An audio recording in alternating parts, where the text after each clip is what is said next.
Welcome to how to purchase Amazon Prime Video. In this video, I'm going to show you how to purchase Amazon Prime Video.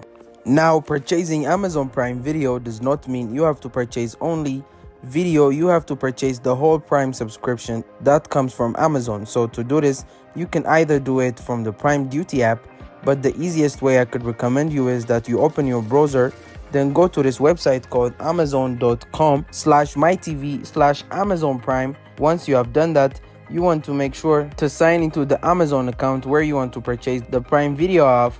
And here you will see the start your free 30-day trial option. So tap on start free trial option. Here now with Prime benefits, you only don't get Prime Video, you get Prime Music, you get other Prime subscriptions and advantage. So now you can simply select a payment method, tap on add a credit or debit card.